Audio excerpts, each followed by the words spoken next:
الحمد لله رب العالمين والصلاة والسلام على سيد الأنبياء والمرسلين أما بعد فأعوذ بالله السميع العليم من الشيطان الرجيم من همزه ونفخه ونفثه وكلوا واشربوا حتى يتبين لكم الخيط الأبيض من الخيط الأسود من الفجر ثم أتموا الصيام إلى الليل۔ اللہ تبارک و تعالی نے اپنے آخری پیغمبر محمد رسول اللہ صلی اللہ علیہ وسلم کی امت پر جو آسانیاں فرمائی ہیں ان میں سے ایک بڑی آسانی رمضان المبارک کے روزوں میں بھی ہے، وہ یہ کہ رسول اللہ صلی اللہ علیہ وسلم فرماتے ہیں فصل ما بین صیامنا و صیام اہل الکتاب اکلۃ السحور، کہ ہمارے اور اہل کتاب کے روزوں کے درمیان جو فرق ہے وہ سحری کے کھانے کا ہے، کہ اہل کتاب کے روزوں میں سحری کھانا جائز اور درست نہیں تھا۔ شروع اسلام میں بھی جو روزہ فرض ہوا تھا اس میں بھی سحری کھانے کی اجازت اور رخصت نہیں تھی۔ مغرب کی نماز یعنی مغرب کے بعد روزہ افطار کرنے کے بعد عشاء کی نماز پڑھنے تک آدمی کھا پی سکتا تھا۔ عشاء کی نماز کے بعد پھر کھانا پینا جائز نہیں تھا، یا عشاء سے پہلے بھی اگر کوئی سو گیا تو سو کے جاگ کر اس کے لیے کھانا پینا جائز نہیں تھا۔ پھر اللہ تبارک و تعالی نے یہ رخصت اور اجازت فرمائی وَكُلُوا وَاشْرَبُوا حَتَّى يَتَبَيَّنَ لَكُمُ الْخَيْطُ الْأَبْيَضُ مِنَ الْخَيْطِ الْأَسْوَدِ مِنَ الْفَجْرِ، کہ تم کھاؤ پیو یہاں تک کہ تمہارے لیے سفید دھاگا سیاہ دھاگے سے ظاہر ہو جائے، من الفجر فجر سے، یعنی سفید دھاگے سے مراد فجر کی صبح کی روشنی ہے اور سیاہ دھاگے سے مراد رات کا اندھیرا ہے۔ اب صبح کی روشنی ظاہر ہونے تک آدمی کھا پی سکتا ہے، جاگتا رہے پھر بھی کھا پی سکتا ہے، سو کے جاگے اٹھے پھر بھی کھا پی سکتا ہے۔ اسی لیے رسول اللہ صلی اللہ علیہ وسلم نے اللہ تعالیٰ کی اس عظیم رخصت اور آسانی کی اہمیت بیان کرتے ہوئے ارشاد فرمایا ہے، صحیح بخاری اور مسلم میں آپ کا ارشاد ہے کہ تسحروا، اے میری امت کے لوگوں تم سحری کرو، بے شک سحری کے کھانے میں برکت ہے۔ اب نبی محترم صلی اللہ علیہ وسلم نے سحری کھانے کا حکم دیا ہے اور یہ بھی بیان فرمایا کہ سحری کے کھانے میں برکت ہے۔ پھر نبی محترم صلی اللہ علیہ وسلم نے بہت ساری احادیث میں اس کو مبارک کھانا کہا ہے، اس لیے ہمیں اس کو باعث برکت سمجھ کے مبارک کھانا سمجھ کے کھانا چاہیے اور سحری کرنی چاہیے۔ یہاں یہ بات بھی ہمیں ملحوظ رکھنی چاہیے کہ جب یہ مبارک کھانا ہے تو یہ مناسب طریقے سے کھانا ہی اس کے لیے مناسب ہے کہ ہم اس کو مناسب طریقے سے کھائیں اور ضرورت کے مطابق کھائیں۔ لیکن اکثر ہمارے یہاں یہ ہوتا ہے کہ ہم لوگ سحری کھاتے ہیں دفاعی انداز میں، خوب کھاتے پیتے ہیں کہ دل کو بھوک یا پیاس نہ لگے، جبکہ یہ بابرکت کھانا ہے،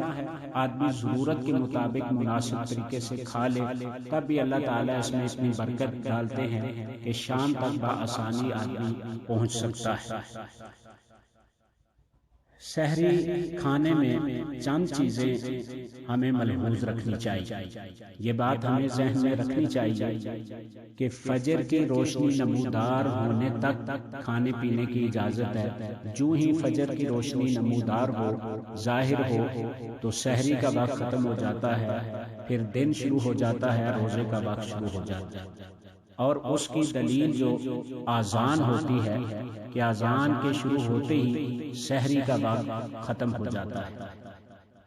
اس لیے ہمیں کوشش کرنی چاہیے کہ ہم آذانیں شروع ہونے سے پہلے کچھ دیر فارغ ہو جائیں سحری کھانے سے۔ یہ بات تو رسول محترم صلی اللہ علیہ وسلم کی احادیث سے اور صحابہ کے اقوال اور افعال سے ثابت ہے کہ سحری آخری وقت میں کرنا یہ افضل اور بہترین عمل ہے۔ لیکن اس کا یہ مطلب بھی نہیں ہے کہ ہم عین آذان کے وقت سحری کرتے رہیں یا آذانیں ہو رہی ہوں اور ہم سحری کھاتے رہیں۔ ہمارے یہاں اکثر لوگ یہ چیز دیکھتے ہیں کہ آذان ہوتے ہوئے بھی سحری کھانا پینا جائز ہے، جبکہ آذان کے شروع ہوتے ہی سحری کا وقت ختم ہو جاتا ہے اور روزے کا وقت شروع ہو جاتا ہے۔ چونکہ آذان ہوتی ہے فجر کی روشنی کے نمودار ہونے کے بعد، فجر کے طلوع ہونے کے بعد۔ سنن نبی داؤد میں رسول محترم صلی اللہ علیہ وسلم کی ایک حدیث ہے، آپ ارشاد فرماتے ہیں کہ جب کوئی آدمی تم میں سے آذان سنے اور کھانے پینے کا برتن اس کے ہاتھ میں ہو تو وہ برتن اس وقت تک نہ رکھے جب تک اپنی ضرورت حاجت پوری نہیں کر لے۔ اس حدیث سے اتنی سی بات ثابت ہوتی ہے کہ جو آدمی کھا رہا ہے یا پی رہا ہے، برتن اس کے ہاتھ میں ہے، تو آذان شروع ہوتے ہی وہ برتن چھوڑ کے رکھ کے کھانا پینا بند نہ کرے۔ اس کو رخصت اور اجازت ہے، اس کے لیے صرف گنجائش ہے۔ لیکن اس کا یہ مطلب نہیں ہے کہ ایک آدمی سویا رہے اور آذان کا وقت تو اس وقت جاگے اور فوراً اٹھ کے تیز جلدی جلدی کھانے شروع ہو جائے اور آذان ہوتے ہوتے کھاتا رہے اور وہ یہ سمجھے کہ یہ میرے لیے جائز اور درست۔ اسی طرح ہمارے ہاں بعض لوگ کہتے ہیں جی فلاں شخص بہت لمبی اذان دیتا ہے، آدمی اس کے اذان دیتے دیتے سحری کھا لیتا ہے۔ پھر دیہاتوں میں خاص طور پہ لوگ کھاتے پیتے رہتے ہیں، جب تک کسی بھی طرف سے کوئی بھی اذان کی آواز آتی رہے تو کہتے ہیں جی فلاں جگہ سے ابھی اذان کی آواز آ رہی ہے یا ابھی اذانیں ہو رہی ہیں، کچھ نہیں کھا پی۔ جبکہ ہمیں سوچنا چاہیے کہ جو ہی فجر طلوع ہوتی ہے، آذان کا وقت ہوتا ہے، آذان شروع ہوتی ہے تو سحری کا وقت ختم ہوتا ہے۔ صرف اس آدمی کو آپ نے رخصت دی ہے، اس کے لیے گنجائش ہے کہ جو کھا پی رہا ہے اور آذان شروع ہو گئی تو وہ اپنی حاجت ضرورت پوری کر کے پھر برتن رکھے۔ جبکہ زید بن ثابت سے روایت ہے، کہتے ہیں کہ نبی صلی اللہ علیہ وسلم کی سحری کھانے کے اور آذان کے درمیان اتنا وقفہ ہوتا تھا کہ جتنے میں ایک آدمی 50 آیات پڑھ لیتا ہے۔ اس کا مطلب یہ ہے کہ نبی صلی اللہ علیہ وسلم آذان کے وقت سے 5-10 منٹ پہلے سحری سے فارغ ہو جاتے تھے۔ اس لیے ہمیں کوشش کرنی چاہیے کہ ہم بھی ایسے وقت میں سحری سے فارغ ہوں کہ ہم بآسانی سحری کر کے بر وقت فارغ ہوں، اور یہ نہ ہو کہ ہماری سحری عین فجر کے طلوع ہونے تک پہنچ جائے یا فجر کے طلوع ہونے کے بعد بھی ہم کھاتے پیتے رہیں۔ تو اللہ تبارک و تعالیٰ سے دعا ہے اللہ تعالیٰ ہمیں کتاب و سنت کو صحیح معنوں میں سمجھ کر اس کے مطابق اپنے عقائد و اعمال بنانے کی توفیق عطا فرمائے، اور خاص طور پر اللہ تعالیٰ ہمیں رمضان المبارک کے روزوں کو صحیح معنوں میں اپنے حکموں کے مطابق اور نبی صلی اللہ علیہ وسلم کی سنت کے مطابق رکھنے کی توفیق عطا فرمائے۔ سبحانک اللہم و بحمدک،